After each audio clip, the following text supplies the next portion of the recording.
assure you, the recording is in progress. She knows something about Wendell Berry. She's talked about him before. She's been here at 50 for a long, long time. 45 years. 45 years. So she's just. And I'm only 46. So she's finally getting her feet under her, right? She's finally, but I'm glad to be able to say prayer. I'm glad to see all of you here this fourth Sunday in Advent. Let's pray. Holy God, holy and mighty, holy and immortal one, God of grace and God of glory, God of creation and God of beauty, God of poetry and God of song. You bring us to this place to think about how you call us more deeply into the patterns of the world as you made it. We give you thanks for the capacity to hear you and to read you and to share you, for Kari, for her wisdom and for her teachings. And for this gathered community, Lord, we are grateful. In Jesus' name we pray. Amen. All right, Kari. Can you hear me? With the speakers on at the right height. When I found out that I was scheduled for December 19th, right in the middle of Christmas, I thought, wow, I'm about to tell a really sad story. So I wondered if this was the right kind of talk for this time of year, but Susan Pitchford set me straight, and listening to her sermon this morning, which was wonderful, made me realize how much this fits, actually. So I was always the talkative one in my family of husband and 2 daughters. So much so that they took to calling me as a family joke, Chatty Cathy. This was true until I told them it wasn't in fact funny and they should cut it out. You see, I've loved conversation and stories, real or imagined, all my life. In the beginning was the Word, and the Word was with God, and the Word was God. This verse that opens the Gospel of John is deeply moving to me, as you can tell. But I'm vague on why that is so. Somehow it evokes a foundational yearning to be close, a gentle passion, something about knowing and being known. This togetherness speaks of love for me, of belonging, of enduring community. In this season of Advent, we're reminded that we wait for a coming of Jesus, a coming of justice, perhaps, of redemption, but mostly I like to think a coming of love, of community. It seems appropriate then to discuss an author who unflinchingly examines some of the most challenging issues of our time and of our humanity, and who offers hope in the face of the harsh realities, hope in the form of community born up by love. As Dwight described in last week's sermon, flexibility, curiosity, and trust are attributes that lead us to live balanced, whole, full lives. These are qualities that permit us to be in relationship, to live with ambiguity, to hold 2 ideas that are contradictory, and all of these contribute to strong communities. Conversation is essential to community for Wendell Berry. He writes, the conversation wells up out of memory and in a sense is the community, the presence of its past and its hope. So putting these strains of thought together, it won't surprise you that I'm a great admirer of Wendell Berry's writing. Despite my current urban life, which many of you are familiar with, I'm a Western American, born and raised in rural settings on ranches and farms. I spent my early years in the rivers and mountains and sage deserts and farms of eastern Washington, southern Idaho, and western Montana. My families of origin were big and sprawling, and the genetic families were expanded even further by neighbors who felt like cousins and friends who functioned like a clan. Sometimes the entire neighborhood would gather for old-fashioned pie socials. Potlucks that welcomed all ages, involved many homemade pies, went on for hours, and included live music, some of it spontaneous. When I was about 5 years old, I sang a solo at one of these gatherings. Hearing my voice now, you'd be surprised at that. In front of dozens of people, a little 5-year-old singing. All I remember is that it felt totally natural. I didn't even remember being nervous. Fun and joy were as real as work, and learning and dysfunction and conflict and tragedy.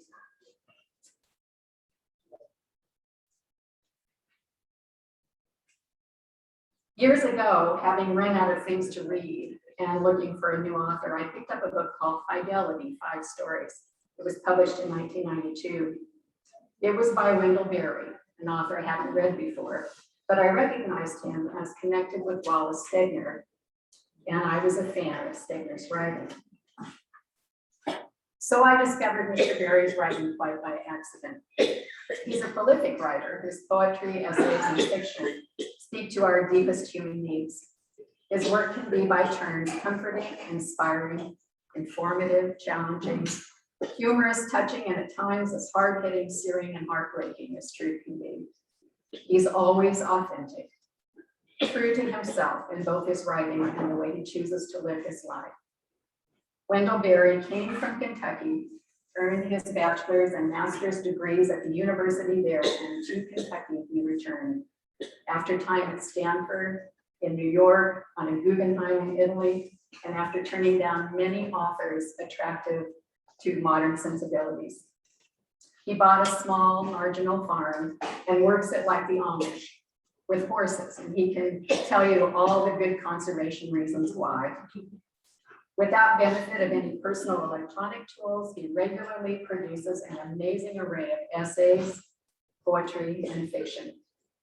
The fictional town of Fort William, Kentucky, the setting or place of all of Berry's stories, to my knowledge, reminds me of Faulkner's Yoknapatawpha County. Like Faulkner, Berry bases the setting on a real place that he knows well, Port Royal, Kentucky. He's a member of the Port Royal Baptist Church and says he often sits on the same pew alongside his grandchildren that he sat on alongside his grandfather when he was a boy. By now, you probably get the sense that Berry might take his religion seriously. Can you see this? In his essay, Help is Membership, he wrote, I take literally the statement in the Gospel of John that God loves the world. I believe that the world was created and approved by love, that it subsists, coheres, and endures by love, and that insofar as it is redeemable, it can be redeemed only by love. I believe that divine love incarnate and indwelling in the world summons the world always toward wholeness, which ultimately is reconciliation and atonement with God. In another essay, The Presence of Nature in the Natural World, a long conversation, which he wrote in 2016, on the subject of the supposedly biblical permission to humans to use the earth and its creatures however they might please, Berry writes, in the age of industrialism, this relationship of humans to nature has been radically brought down to a pair of hopeless assumptions, that the natural world is passively subject either to unlimited pillage as a natural resource, or to partial and selective protection as the environment. Biblical authority upon examination is in fact the contrary. A mandate for the good care of all creation, Berry writes, becomes explicit in the gospel's paramount moral commandment in Matthew, that we must love our neighbors as ourselves, even when our neighbors happen to be our enemies. This neighborly love cannot be a merely human transaction, for you cannot love your neighbor while you destroy the earth and its community of creatures on which both you and your neighbor mutually depend.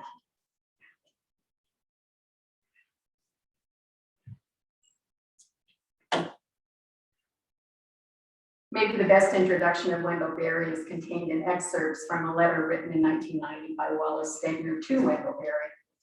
It may tell as much about Stegner as it does about Wendell Berry, but it's a good one. Dear Wendell, Wallace Stegner writes, it has taken me a long time to write you about your latest book, What Are People For? And I know exactly why. I want to praise not only the book, but the man who wrote it, and it embarrasses my poor Protestant sensibilities to tell a man to his face that I admire him. If I know you, what I want to say will embarrass you too, but we will both have to stand it. When I quote you, as I often do, I'm paying tribute to your verbal felicity, which is always there. But I'm really quoting you for the qualities of thoughtfulness, character, integrity, and responsibility to which I respond, and to which I would probably respond if they were expressed in pidgin. Those qualities are documented in your stout preference for the natural over the artificial or industrial, the simple over the complex, the labor intensive over the labor saving, a team of Belgians over a tractor, manure over chemical fertilizers, natural variety over man-managed monocultures. The nature you love is not wild but humanized, disciplined to the support of human families, but not overused, not exploited. Your province is not the wilderness where the individual makes contact with the universe, the town, the memory of the past, but the farm, the neighborhood, the community, the town, the memory of the past, and the hope of the future. Everything that is subsumed for you under the word place. Your natural move is not inward toward transcendental consciousness, but outward toward membership, toward family and community and human cohesion. By every stereotypical rule, while the stigma continues, of the 20th century, you should be dull. Your books seem conservative, they are actually profoundly revolutionary. And I have watched them gain you an increasingly devoted following over the years. Readers respond to them as lost dogs in hope of rescue, turned towards some friendly stranger. Kyle Childress, in an essay called Proper Work, identifies himself as a 20-year pastor of the Austin Heights Baptist Church, a congregation of fewer than 200 members in East Texas. About half of whom might be present for worship on any given Sunday. He writes that he's often asked why he doesn't go to a bigger church, and sometimes he gives long, rambling explanations, but often he responds with, because I read too much Wendell Berry. He quotes Berry's character, Jaber Crow, to feel at home in a place, you have to have some prospect of staying there. So didn't Doig say I've been here 45 years? Childress wants to pastor like Berry farms. Good ministry takes a while. It takes time to grow Christians. Berry repeatedly has written about his conviction that only people who stay close to a place over time can know it and understand the land and love it and therefore treat it in the way it needs to be treated for it to live fully in its own responsibility. Propriety of scale, writes Berry, is invariably associated with propriety of another kind. An understanding and acceptance of the human place in the order of creation. Of proper humility. The properly humbled mind sees truly because it sees details. Good work can only be defined in particularity, for it must be defined a little differently for every one of the places on earth. So you see, these are pictures from Wendell Berry's real life. This is him, and this is his living, his photos. Here's one of my favorites of Berry's posted memories. Last December, when my granddaughter Katie, he wrote, had just turned 5, she stayed with me one day while the rest of the family was away from home. To remember me as a little 5-year-old singing. This is farm country, this is great. In the afternoon, we hitched a team of horses to the wagon and hauled a load of dirt for the barn floor. It was a cold day, but the sun was shining. We hauled our load of dirt over the tree-lined gravel lane beside the creek, a way well known to her mother and to my mother when they were children. As we went along, Katie drove the team for the first time in her life. She did very well. She was proud of herself. She said that her mother would be proud of her, and I said I was proud of her. We completed our trip to the barn, unloaded our load of dirt, smoothed it over the barn floor, and wetted it down. By the time we started back up the creek road, the sun had gone over the hill and the air had turned bitter. Katie sat close to me in the wagon, and we did not say anything for a long time. I did not say anything because I was afraid that Katie was not saying anything because she was cold and tired and miserable and perhaps homesick. It was impossible to hurry much, and I was unsure how I would comfort her. But then, after a while, she said, "Wendell, isn't it fun?"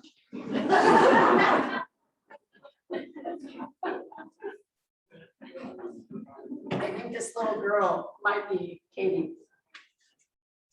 In the presence of nature and the natural world, a long conversation, Barry wrote, I am inescapably a product of Western culture. First, as I was born and grew up in it, and then as I, by my work, have made myself able to know it and more responsibly to inherit it. The difficulty was that Western culture, especially when it is understood as Christian culture, however decayed, has been for many years in disfavor among writers and intellectuals, some of whom have seen it as the very origin of our unkindness toward the environment. So this is one of Jonathan Roberts' favorite themes, right? There's no respect for Christianity anymore. At its best, this disfavor has produced useful criticism, for professedly Christian institutions, nations, and armies have much cruelty and violence to answer for. At its worst, it is fashionably attitudinal and dismissive, so that we now have Shakespeare scholars who cannot recognize Shakespeare's frequent references to the gospel. So now you've had a little taste of Wendell Berry's biography and of his essays and opinions. To give you a taste of his fiction, I want to go back to the book, Fidelity 5 Stories. One of his stories, Pray Without Ceasing, is deeply relevant to the hate, anger, love, and forgiveness of our times. Doig says God gives us freedom to accept or reject community, and it is more important in the kingdom of God to love than to win an argument. Wendell Berry explores these themes in Pray Without Ceasing. I want to tell you the story in abbreviated form, but quoting liberally from the beautiful language and master storytelling of the author. The story is told in the voice of Andy as an aging adult, remembering his grandfather, Matt Feltner, who was and is no more. So we're dealing with 4 generations here. Ben Feltner, who's the subject of the story, and then Matt Feltner, and then Andy and his father, right? So there are 4 generations in this small community. But the past, says Andy, is the present also. And this, I think, is a part of the greater mystery we call eternity. Though Matt Feltner has been dead for 25 years, and I am now older than he was when I was born and have grandchildren of my own, I know his hands, their way of holding a hammer or a hoe or a set of check lines as well as I know my own. This man who was my grandfather is present in me, as I felt always his father to be present in him. His father was Ben, whom I know from my grandparents' stories. When I read this language, it makes me think, in every community or family, there are events that happen that are indelibly imprinted on its membership. And the memory of each member depends upon perspective and timing. So such event was the killing of Ben Feltner, which is the central event of this story. Ben was murdered by Thad Coulter, whom he had treated with only generosity and kindness throughout their relationship. In fact, Ben had helped Thad purchase his farm, the pride of Thad's and his wife's hardworking lives. Thad had a son of whom he was exceeding proud, and against all good judgment, Thad signed his farm as security for a business that his son was starting in Port William, needing something better than this farming community in their view. The son was never reliable, and through a combination of bad decisions and inattention, he lost the business and fled the region, leaving his father Thad with a debt that would most likely cause the loss of his farm. Thad fell into a depression at the realization of his impending loss, and he began to drink. The more he drank, the worse he felt. He began to blame not just himself and his son, but also the bank and fate itself. Eventually despairing and inebriated, he sought out his friend Ben for help. When Thad appeared at his farm for help, Ben was patient to a point with Thad's self-pitying, angry diatribe. After a time, though, he sought to send Thad home, telling him to get sober, and in return, they would see what they could do to save his farm. Thad could have had many reactions, but in his souped-up state, he chose to take offense. Thus, Ben ended up in the crosshairs of Thad's anger and bitterness. One thing led to another, and Thad took his revenge on his best friend Ben a short time later on the town's main street, in the presence of many witnesses. With one deadly shot to the forehead without warning or further preamble, he killed his friend. The primary protagonist, the primary action of the story center around the murderer and the victim, as you might imagine. But the underlying profound inspiration for me comes from two supporting characters, Jack Beecham and Martha Elizabeth Coulter. The role of Jack Beecham, who is Matt's uncle on his mother's side, so this is Matt's mother's brother, begins after the shooting when a crowd has gathered around the fallen band. Matt hurried out with the others, and now I'm beginning to read from the story. Matt hurried out from the others and saw the crowd wedged in between the storefronts and Dave Coulter's wagon. He only began to realize that the occasion concerned him when the crowd began to make way as he approached. Let him through, the crowd said. The crowd opened to let him through, turning its faces to him, falling silent as it saw who he was. And then he saw what was left of the man who had been his father lying against the wagon wheel. Those nearest him heard him say, "Oh," and it did not sound like him at all. He stepped forward and knelt, took his father's wrist in his hand to feel for the pulse that he did not expect, having seen the wound and the fixed, unsighted eyes. The crowd now was as quiet around him as the still treetops along the road. For what seemed a long time, Matt knelt there with his father's dead wrist in his hand, while his mind arrived and yet arrived at that place and time and that body lying still on the soiled and bloodied stones. When he looked up again, he did not look like the man they had known at all. "Who did this?" he said. And the crowd answered, "Jack Coulter, he done it." "Where'd he go?" "He taken down the road yonder toward Hargrave. He was on that old white mule, Old May." When Matt stood up again from his father's side, he was a man new created by rage. All that he had been and thought and done gave way to his one desire to kill the man who had killed his father. He ached, mind and body, with the elation of that one thought. He was not armed, but he never thought of that. He would go for the horse he had left tied at the blacksmith's. He would ride Thad Coulter down. He would come up beside him and club him off the mule. He would beat him down out of the air. And in that thought, which lived more in his right arm than in his head, both he and his enemy were as clear of history as if newborn. By the time Matt was free of the crowd, he was running. Jack Beecham had sold a team of mules that day, so he was nearby. He was doing errands in town. He was settling an account with Peter Chatham when they heard the shot out in the street. And then someone who had just stepped out of the building stepped back in again and said, "Jack, you better come. They shot Ben Feltner." Jack ran to the door. When he was outside, he saw first the crowd and then Matt running toward him out of it. Without breaking his own stride, he caught Matt and held him. They were both moving at some speed, and the crowd heard the shock of the impact as the two men came together. Jack had hardly known what he was doing. He had no time to think. He may have been moved by an impulse simply to stop things until he could think. Or perhaps he knew by the look on Matt's face that he had to be obstructed. At any rate, as soon as Jack had taken hold of Matt, he understood that he had to hold him. And he knew that he had never taken hold of any such thing before. He had caught Matt in a sideways hug that clamped his arms to his sides. Jack's sole task was to keep Matt from freeing his arms. But Matt was a little more than half Jack's age. He was in the prime of his strength. And now he twisted and strained with a concentration of fury, uttering cries that could have been either grunts or sobs, forcing Jack both to hold him and to hold him up. They strode there a long time, heaving and staggering, hardly moving from the tracks they had stood in when they came together, and the dust rose up around them. Jack felt that his arms would pull apart at the joints. He ached afterward. Something went out of him that day, and he was not the same again.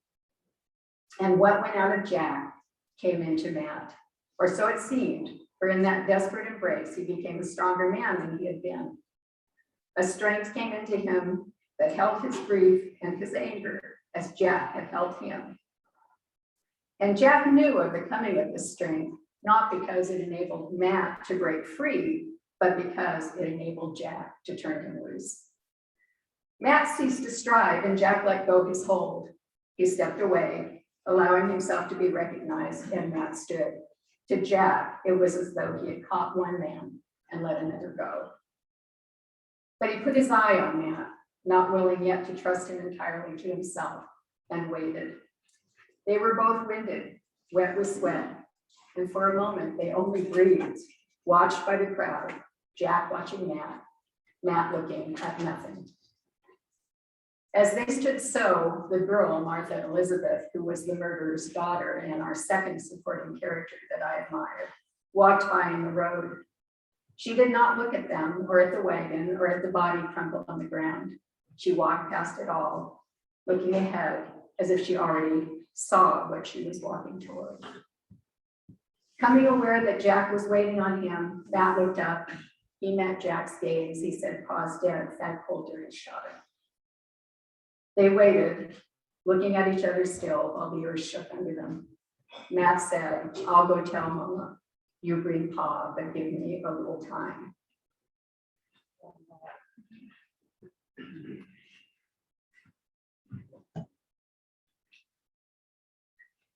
In the meantime, Thad Coulter had continued through the town of Port William, and after shooting Ben Feltner, he rode that old white mule to Hargrave and surrendered himself to the sheriff there, who really wanted nothing to do with Port William.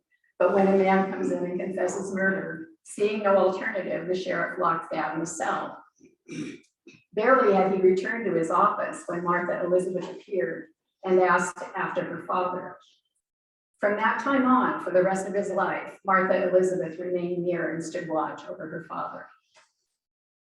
You see, Andy remembers his grandmother saying, "There are two deaths in this, Mr. Feltner's and Thad Coulter's. We know Mr. Feltner's because we had to know it. It was ours.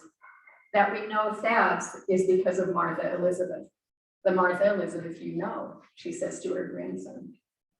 "I knew her," says Andy, "but it came strange to me now to think of her, to be asked to see her as a girl. She was what I considered an old woman. When I first remember her, she was perhaps 8 or 10 years younger than my grandmother, the fire red long gone from her hair. She was a woman, always near to smiling, sometimes to laughter. Her face, it seemed, had been made to smile. It was a face that assented wholly to the being of whatever and whomever she looked at. She had gone with her father to the world's edge and had come back with this smile on her face. Miss Martha Elizabeth, the younger ones called her. Everybody loved her." Andy's grandmother continued her telling. "People sometimes talk of God's love as if it's a pleasant thing, but it is terrible in a way. Think of all it includes. It included Thad Coulter drunk and mean and foolish before he killed Mr. Feltner, and it included him afterwards. That's what Thad saw. He saw his guilt. He had killed his friend. He had done what he couldn't undo. He had destroyed what he couldn't make. But in the same moment, he saw his guilt included in love that stood as near him as Martha Elizabeth, and at that moment wore her flesh. It was surely weak and wrong of him to kill himself, to sit in judgment that way over himself, but surely God's love includes people who can't bear it. If God loves the ones we can't," she said, "then finally maybe we can." All these years, I thought of him sitting in those shadows with Martha Elizabeth standing there and his work-sorrowed hands over his face. His work-sorrowed hands over his face. So once the body of Ben Feltner was laid on his bed, the men who had helped Jack to carry him home went quietly out through the kitchen and the back door as they had come in. And Jack stayed. He stayed to be within sight or call of his sister when she needed him, and he stayed to keep his eye on Matt. Their struggle in front of Chatham's store, Jack knew, had changed them both, because he did not yet know how or how much or if it was complete. It was not yet a change that he was willing or that he dared to turn his back on. With the departure of the men, the house fell quiet. Jack Beecham was party to that quiet. He made no sound. He said nothing, for his own silence had become wonderful to him, and he could not bear to break it. Jack watched Matt as he would have watched a newborn colt, weak on its legs that he had helped to stand, that might continue to stand or might not. All afternoon, Jack did not sit down because Matt did not. Sometimes there were things to do and they were busy, but busy or not, Matt was almost constantly moving, as if seeking his place in a world newly made that day, a world still shaking and doubtful underfoot. And Jack both moved with him and stayed apart from him, watching. When they spoke again, they would speak on different terms. So the community, by later in the day, had brought an abundance of food, and those present at the house were sitting down to dinner. The sun was down when a crowd appeared by the front yard, and the sounds roused those inside the house. Those in the kitchen stood and listened a moment, and then Matt started for the front of the house. The others followed him through the hall and out onto the porch. Nothing moved except the crowd that made its way at an almost formal pace into the yard. The people standing on the porch were as still as everything else, except for Jack Beecham, who quietly made his way forward until he stood behind and a little to the left of Matt, who was standing at the top of the steps. The spokesperson for the crowd made clear the purpose for which they had come. Matt, he said, we're here as your daddy's friends. It's only up to you to say the word, and we'll ride down to Hargrave tonight and put justice beyond question. We have a rope. For what seemed to Jack a long time, Matt did not speak or move. The crowd grew quiet again. Jack's right hand ached to reach out to Matt. It seemed to him again that he felt the earth shaking under his feet, as Matt felt it. But though it shook, and though they felt it, Matt now stood resolved and calm upon it. Looking at the back of his head, Jack could still see the boy in him, but the head was up. The voice, when it came, was steady. No, gentlemen, I appreciate it. We all do. But I ask you not to do it. And Jack, who had not sat down since morning, stepped back and sat down. If you want to, Matt continued, come and be with us. We have food, and you all are welcome. He had said in all 6 brief sentences. He was not a forward man. This, I think, was the only public speech of his life. Through his grandmother's memory, Andy continues, I see him standing without prop in the deepening twilight, asking his father's friends to renounce the vengeance that a few hours before he himself had been furious to exact. This is the man who will be my grandfather, the man who will be the man who was my grandfather. The tensive slur and slide under the pressure of collapsed time. For that moment on the porch is not a now that was, but a now that is and will be, inhabiting all the history of Fort William that followed and will follow.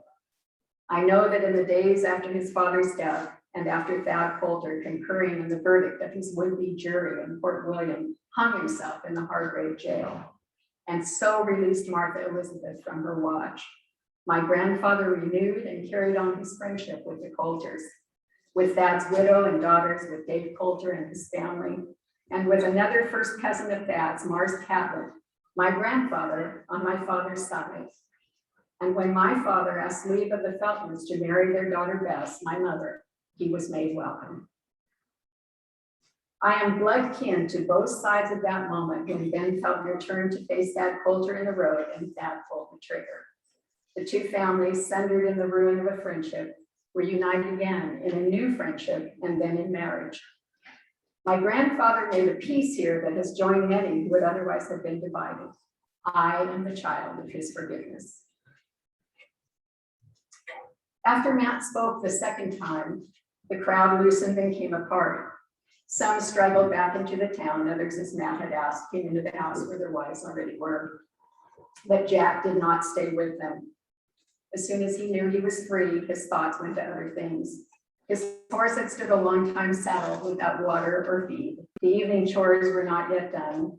Ruth would be wondering what had happened. In the morning, they would come back together to be of use if they could, and there would be, for Jack and for the others, the long wearing out of grief. But now he could stay no longer. As the porch was cleared, he retrieved his hat from the hall tree and walked quietly out across the yard into the maples in the descending night. So as not to be waylaid by talk, he walked rapidly down the middle of the road to where he had tied his horse. Lamps had now been lighted in the stores and the houses. As he approached, his horse nickered to him. "I know it," Jack said. As soon as the horse felt the rider's weight in the stirrup, he started. Soon the lights and noises of the town were behind them, and there were only a few stars, a low red streak in the west, and the horse's eager footfalls on the road.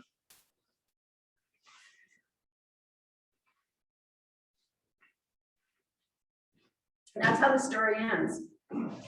Thad is the villain, Ben is the victim, Matt is the hero. But Jack Beecham and Martha Elizabeth Coulter represent the community, the glue, the justice, and the love that make it all turn and turn until it comes around right. Where even the villain and his family are encircled by God's good and terrible love.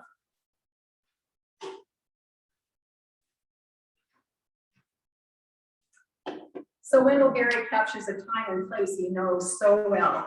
He lives sustainably in a way that most of the rest of us assiduously avoid. Environmentally aware, hardworking, and humble in consumption, and he never seems to waver in his belief in community.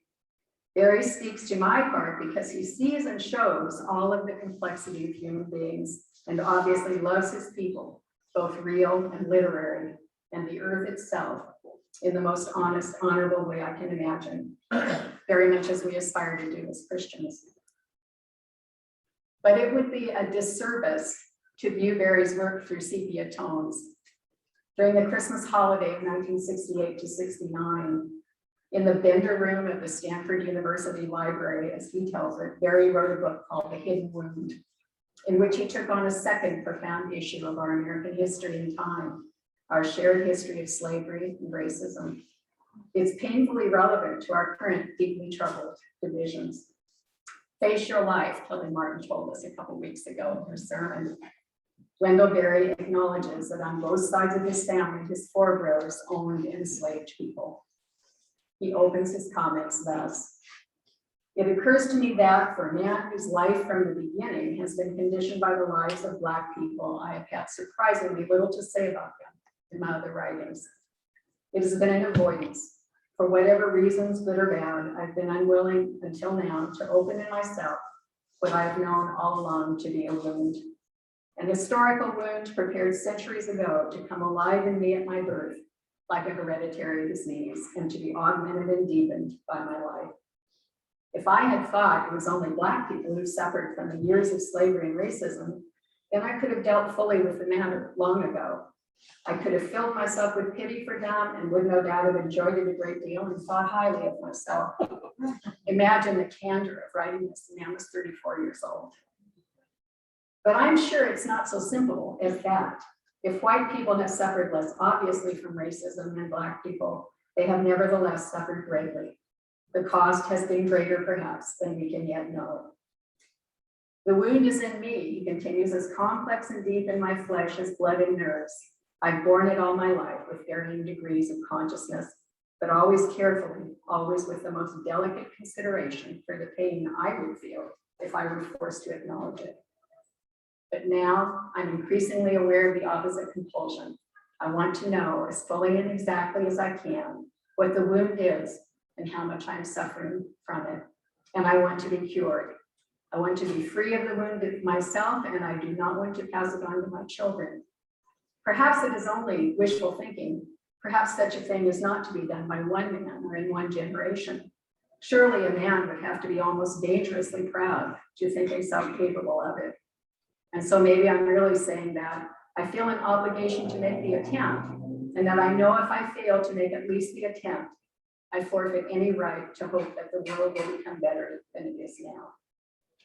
So he proceeds to tell the story in this book, in memoir, of his boyhood relationship with two African-American workers on his grandfather's farm. Their names were Nick Watkins and Aunt Georgie Ashby, to whose memory the book is dedicated. These two individuals had a profound effect on Berry's life and perspective, and he has many stories that illustrate his admiration for them and the close and sympathetic relationship he shared with them. In the summer of 1988, 20 years later, Barry added an afterword to the book in which he wrote the following. When I wrote The Hidden Wound in 1968, I did not see how the freedom and prosperity of the people could be separated as issues from the issue of the health of the land, and I still do not. I wrote the book because it seemed to me that the psychic wound of racism had resulted inevitably in wounds to the land, the country itself. I believed then, and I believe more strongly now, that the root of our racial problem in America is not racism. The root is in our inordinate desire to be superior, not to some inferior or subject people, though this desire leads to the subjection of people, but to our condition. We wish to rise above the sweat and bother of taking care of anything, of ourselves, of each other, or of our country. We did not enslave African Blacks because they were Black, but because their labor promised to free us of the obligations of stewardship, and because they were unable to prevent us from enslaving them. They were economically valuable and militarily weak. It seems just then that what we now call racism came about as a justification of slavery after the fact, not as its cause. We decided that Blacks were inferior in order to persuade ourselves that it was all right to enslave them. The current conflict-ridden examinations of race, which are happening now another 30 years later, so a full 50 years after Wendell read that initial book, The Hidden Wound, seem noteworthy for the focus on the economic systemic derivation of racism in the country. So viewed, as Barry seemed to have viewed it 50 years ago, what has happened is not about a bad person or two, though there are surely some of those in history, but about something else. It's about the role that the virtually free labor of slavery, at least in economic terms, played in our country's unprecedented wealth creation, and how the impact was pervasive both during and after the direct practice of chattel slavery. Barry posits, and here's right at the core of it, that the cost of slavery for white Americans over our history has been to separate us from basic human work, and so from our humanity, from the earth, and from the richest source of our salvation. As I mentioned a few weeks ago, Kelly Martin, hi Kelly, encouraged us to face our life. Then more recently, Joy observed that, that God gives us the freedom to accept community or reject it. Wendell Berry's work in all its various expressions comprises a study of himself and of others, deciding which of those will be the way they choose to live. These are decisions we make throughout our lives from time to time, again and again. So now you've seen a bit of Wendell Berry's life, his essays and his fiction. To conclude, I thought you might enjoy hearing a bit of his poetry in his own voice. So I have to go over here, I guess, to get this started. I hope. Why is it not on the screen? Oh, here we go. The peace of wild things. I need help.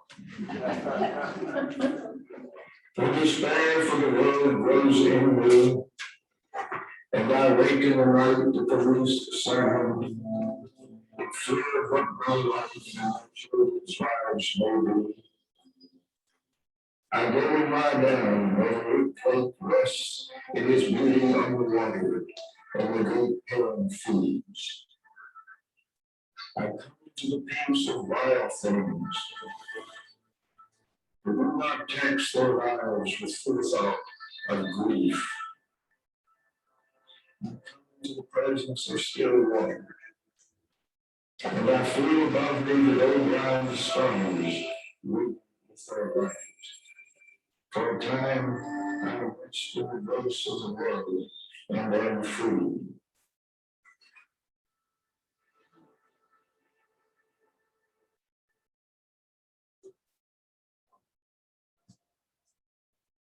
That's it. Thank you.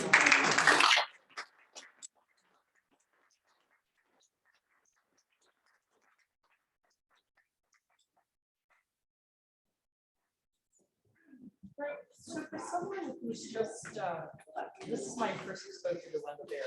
So if I would want to read him, where might I start? What do you suggest? What do you like? You like poetry or essays or fiction?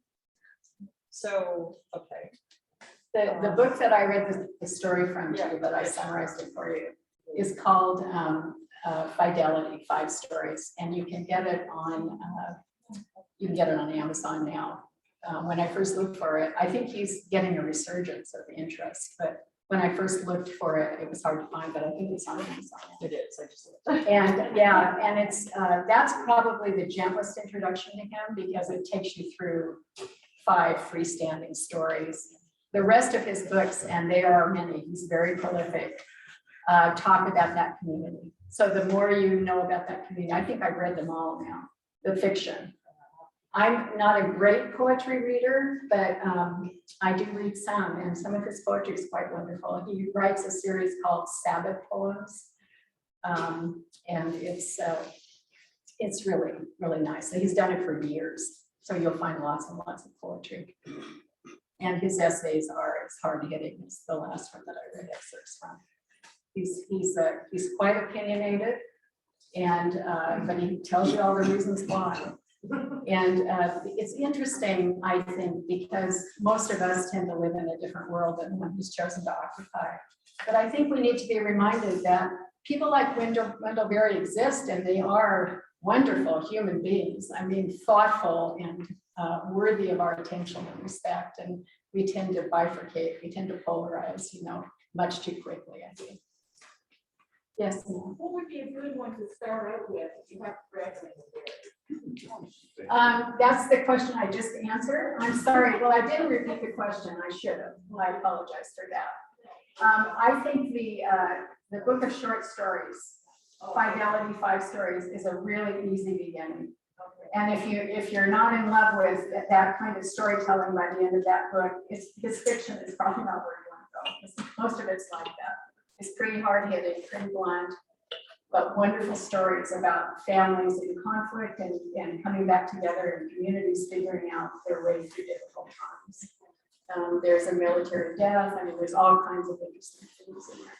I like what you had there, Pray Without Ceasing. That's Brother Lawrence, from what I can remember. Is it? Yeah. Yeah, Yeah. wonderful. Yeah, it's also a Romeo and Juliet that turns out better. I mean, there's a lot of human things running through those stories, and their simplicity, just like Wallace Stegner says, you should be dull, actually you're revolutionary. And the simplicity of those stories is misleading. I mean, the more you seep in them, the more you begin to understand. And one of the things I've loved about Epiphany is this community. I mean, you've never failed me. So, if I failed you, tell me about it and I'll try to fix it. But I just think these long-term communities are really, really wonderful things. And the parish church, like Epiphany, is a really beautiful thing to be involved in. So thank you. Thanks very much.